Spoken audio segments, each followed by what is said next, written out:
مجھے امام نوکر نہیں چاہیے، مجھے میری قوم کے لیے سید چاہیے، سادات چاہیے۔ یا تو آپ چور ہیں یا آپ ایماندار ہیں۔ اگر آپ چور ہیں تو آپ کے لیے شارٹ کٹ کھلے ہوئے ہیں، لیکن عزت کے راستے بند ہیں۔ آپ ملی ہمدردی کا اظہار کرتے ہیں، ڈرامے بازی کرتے ہیں مجلسوں میں بیٹھ کے کہ مسلمانوں کے ساتھ یہ ہو رہا ہے، یہ ہو رہا ہے، یہ ہو رہا ہے، یہ واقعی فکر مند ہے۔ آپ میں انقلاب نہیں آئے گا تو پھر قوم میں کیسے انقلاب آئے گا؟ انقلاب آئے گا تو تعمیر ملت ہوگی۔ ہماری لڑائی تو ہماری خود سے ہے، دوسرے کسی سے نہیں ہے۔ میں معافی چاہتا ہوں اس بات کے لیے، ہمارے لوگ بہت ناراض ہوتے ہیں اس بات پر۔ ہماری لڑائی کسی اور سے نہیں ہے، ہماری لڑائی تو ہماری خود سے ہے۔ ہم کہاں کھڑے ہیں؟ جو قوم جذبات پر فیصلے کرے گی، ریالٹی کو اگنور کر کے، وہ قوم کامیاب کیسے ہوگی؟ اور سنیے، یہ دنیا نہیں ہے، یہ آپ کا دین ہے، یہ آپ کی آخرت ہے، یہ آپ کی موت ہے، یہ خدا کے سامنے عزت کے ساتھ کھڑے ہونے کا موقع ہے یہ آپ کے لیے۔ مجھے امام نوکر نہیں چاہیے، مجھے میری قوم کے لیے سید چاہیے، سادات چاہیے، جو قوم کی سیادت کریں، قیادت کریں۔ امام نماز کا امام نہیں ہے، قوم کا اور ملت کا قائد ہے، سید القوم ہے۔ اب سید قوم کو خادم بننا پڑے گا تو سید قوم ہوگا۔ اس نے امامت تو کر لی، سیادت چھوڑ دی۔ سیادت چھوڑ دی تو قیادت بھی گئی اور امامت بھی نوکری ہو گئی۔ ضرورت ہے انقلاب کی، اور انقلاب آتا ہے افراد سے۔ افراد کو تیار کرتے ہیں قائدین، اور قائد نکل کے آتے ہیں ملت میں سے۔ یہ تو بہت قیمتی آدمی ہیں، یہ آپ کو فری میں مل گئے۔ ایک مہینے کا 20 لاکھ روپے ان کو یہ چارج کریں تو سستا ہیں، پھر بھی سستے ہیں، کیونکہ جو اسپرٹ یہ پیدا کر سکتے ہیں، بشرطے کہ ریسیور ہو۔ کوئی آدمی چھلنی لے کے آئے گا تو بتاؤ اس میں روح افزا کیسے ٹکے گا؟ بندہ روح افزا بانٹ رہا ہے، آپ چھلنی لے کے کھڑے ہوئے تو کیا ملے گا آپ کو؟ تو آپ کے پاس برتن ہونا چاہیے۔ جتنا بڑا برتن ہوگا اتنا زیادہ فائدہ اٹھا لیں گے۔ فیصلے ہمارے پاس، ہماری ملت کے پاس ایموشنز پہ ہوتے ہیں، ریالٹی پہ نہیں، حقائق کے اوپر نہیں ہوتے، بلکہ جذبات پر۔ جو قوم جذبات پر فیصلے کرے گی، ریالٹی کو اگنور کر کے، وہ قوم کامیاب کیسے ہوگی؟ جذبات ہمیشہ عارضی ہوتے ہیں، غم اور خوشی، نفرت اور محبت، مایوسی اور ولولہ جوش، یہ سب زندگی کی ضرورتیں ہیں، لیکن یہ ساری چیزیں عارضی ہیں۔ فیصلہ جو ریالٹی کی بنیاد پر کیا جائے، حقائق کی بنیاد پر کیا جائے، اس کے لیے آپ کو لانگ ٹرم اسٹریٹجی بنانی ہی پڑے گی۔ میں اپنے سب ساتھیوں سے پوچھتا ہوں، مجھے یہ بتا دو کہ رات میں کتنی مرتبہ آنکھ کھلی بے چینی کی وجہ سے؟ اگر آنکھ نہیں کھل رہی ہے بے چینی کی وجہ سے، اور نیند نہیں بھاگ جاتی ہے 2 بجے 3 بجے، کسی دن کم سے کم، روزانہ نہ صحیح، تو پھر دیکھنا چاہیے کہ آپ ملی ہمدردی کا اظہار کرتے ہیں، ڈرامے بازی کرتے ہیں مجلسوں میں بیٹھ کے کہ مسلمانوں کے ساتھ یہ ہو رہا ہے، یہ ہو رہا ہے، یہ ہو رہا ہے، یہ واقعی فکر مند ہے۔ اپنے آپ کو آزمانے کا، تولنے کا طریقہ ہے نا، تول لیجئے۔ کہاں کھڑے ہیں آپ؟ نہیں کھڑے ہیں تو وہاں کھڑا ہونا ہے۔ اس کھڑے ہونے کے لیے کوشش کرنی ہے، اپنے آپ کو مینٹلی پریپیئر کرنا ہے، تیار کرنا ہے۔ تیار کر لیا تو راستہ، منزل، مشکلیں سب آسان ہو جائیں۔ آپ کو یہ بلڈنگ بنانی ہے، اوپر سے کیسے بنائیں گے؟ آپ کو نیچے سے بنانی پڑے گی نا۔ کام کہاں سے ہوگا؟ نیچے سے ہوگا۔ نیچا کون ہے؟ سب سے نیچے شروعات کہاں سے کریں گے آپ؟ گاؤں سے، محلے سے۔ اپنے گاؤں سے کرنا پڑے گا یا اپنے گاؤں کے پڑوس کے گاؤں سے کرنا پڑے گا؟ اگر آپ محلے کے رہنے والے تو بھی آپ کو گاؤں میں جانا پڑے گا، یا محلے میں پڑوس کے محلے سے کرنا پڑے گا۔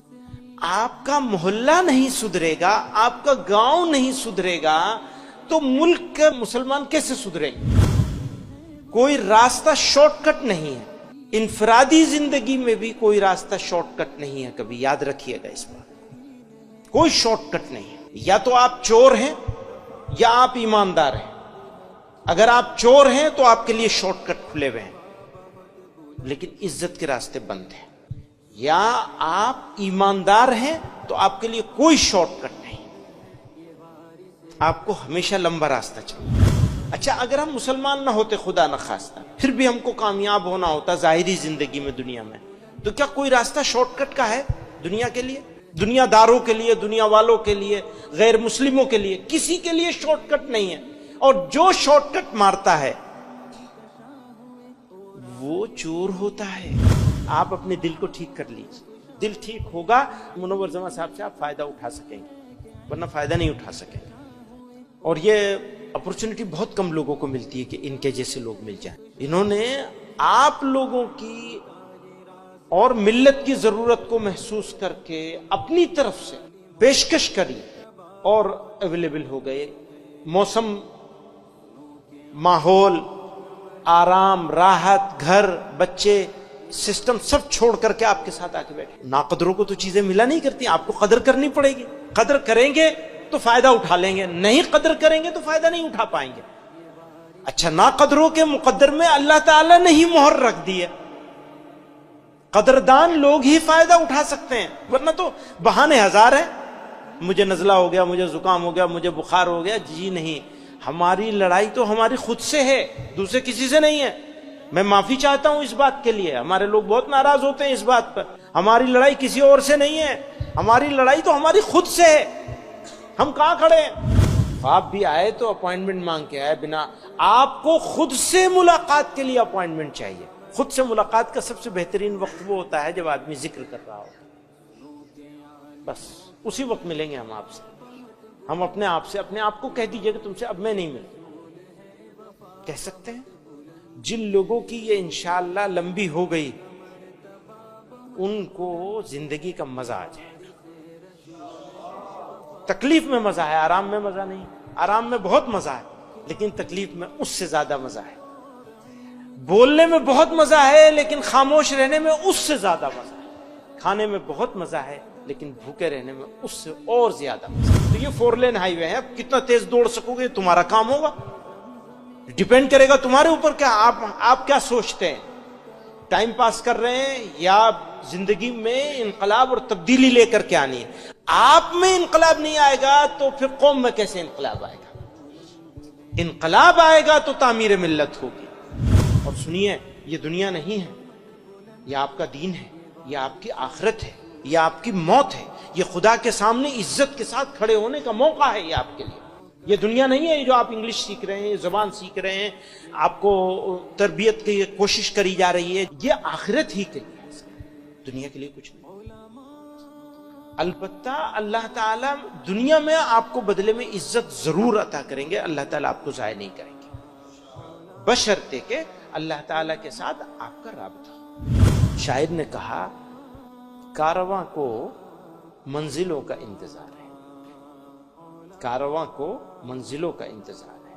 میں کہتا ہوں منزلوں کو کارواں کا انتظار ہے. اللہ میاں انتظار میں بیٹھے ہیں, ان کا دروازہ بند نہیں, کھلا ہوا ہے, وہ آپ کے انتظار میں ہے. تبھی تو فرمایا کہ تم 1 قدم چلو گے تو میں 10 قدم چلوں گا, تم 1 قدم چلو گے تو میں 10 قدم چلوں گا. آپ کو 1 قدم چلنا ہے بس, پھر تو وہ آپ کو اپنی رحمتوں سے گھیر لیں گے. ہم ان کے شکر گزار ہیں, بہت احسان مند ہوں, میں ذاتی طور پر بہت احسان مند ہوں. اور میں یہ امید کرتا ہوں کہ یہ صرف ابھی نہیں, آگے بھی آپ لوگوں کی سرپرستی کرتے رہیں گے, آگے بڑھانے کے راستے. اور آدمی کو جج مت کیا کرو پلیز, کبھی کسی آدمی کو ججمنٹل مت بنو. ججمنٹل سمجھتے ہیں نا, آدمیوں کے بارے میں فیصلہ کرنا. مثلا کوئی کہے گا یہ تو فوٹو بنانے کے چکر میں رہتا ہے. ہاں بنانے دیجئے آپ ان کو, اس لیے کہ ان کو لاکھوں لوگوں تک پہنچنا. آپ ان کو ان کا کام کرنے دیجئے, آپ جج مت کیجئے. آپ یہ مت سمجھیے کہ یہ دنیا کے دکھاوے کے لیے کر رہے ہیں. آپ تو ان کے بارے میں وہی رائے رکھیے جو آپ اپنے بارے میں رکھنا چاہتے ہیں. دوسروں کو دیکھنا بند کر دیجئے, اپنے آپ کو دیکھیے. جو چیز آپ دوسروں میں تلاشتے ہیں وہ اپنے میں تلاشیے, اور جو اپنے بارے میں سمجھتے ہیں وہ دوسروں کے بارے میں سمجھنا شروع کر دیجئے. بدل دیجئے اپنے آپ کو, جگہ بدل لیجئے. آپ ان کی جگہ پہ آ جائیے اور ان کو اپنی جگہ پہ رکھ لیجئے. اس معاملے میں جہاں ججمنٹل, پوری قوم میری ججمنٹ کرنے لگی. انہوں نے یہ کہا تو اچھا اس لیے کہا ہوگا, انہوں نے یہ کیا تو اچھا اس لیے کیا ہوگا. نو, آپ نہیں جانتے، اللہ میاں جانتا ہے. آپ اللہ میاں بن رہے ہیں؟ بن سکتا ہے کوئی؟ پھر کیسے جج کر سکتے ہیں؟ آنکھ سے دیکھ کر بھی جج نہیں کیا جا سکتا. کئی مرتبہ آنکھ سے دیکھی ہوئی چیز بھی غلط ہو جاتی ہے، کیونکہ دل کا معاملہ تو اللہ ہی کے ہاتھ میں ہے بس.